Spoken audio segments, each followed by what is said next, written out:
And joining us now for further insight, Mr. Dan Perry, International Affairs Analyst, former Europe Editor at the Associated Press, and former Chairman of the Foreign Press Association here in Jerusalem. Thank you very much, Mr. Perry, for joining us. So many Russians coming to pay their tribute today. Tell us a bit about Gorbachev's legacy and the way he's engraved in Russian consciousness. Not necessarily a consensus, right? Gorbachev is seen by many Russians as a problematic figure because he attaches to the dissolution of the Soviet Union and the dissolution of the communist empire. They ceased to be a superpower because of Gorbachev. Putin speaks of the end of the Soviet Union, something most of the world sees as a tremendous boon, as a great catastrophe of the 20th century. Obviously, for liberal Russians, they're probably a minority, but we don't really know what public opinion says in Russia today because they're afraid of their government. But for liberal Russians, and also for most of the West, for most historically aware people in the West, Gorbachev is the man who ended a failed experiment in communism that had at some point threatened to take over the planet. And before we dive in further into Putin's mind as much as we can, you have some personal take here, your own encounter with Gorbachev. Tell us a bit about it. Well, this was, I guess it was about 13 years ago. I was at that point the head of Associated Press in Europe, and I was visiting the Moscow bureau. And the bureau had organized for me a meeting with Gorbachev, and it was his birthday. So they gave me a big bouquet of flowers, and I handed it to him and said in Russian, "Happy birthday, Mikhail Sergeyevich." And he launched into jackhammer Russian at me, and we had to stop and bring in a translator.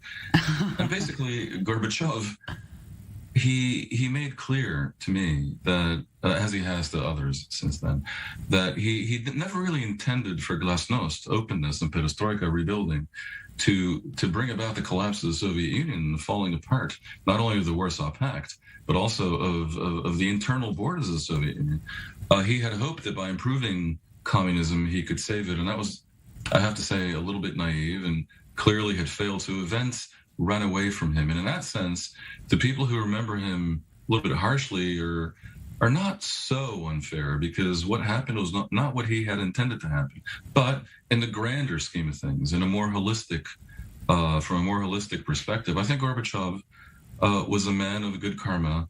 He proved himself unwilling to use force to keep the Warsaw Pact together. And once the people in the Warsaw Pact, talking about the nations of Eastern and Central Europe, understood this, it happened very quickly that they broke free. In the case of Israel as well, there is a lot of gratitude that should go to Gorbachev for having opened the gates of the Soviet Union to Russian Jews, and about 1 million or more came to Israel, radically changing the country.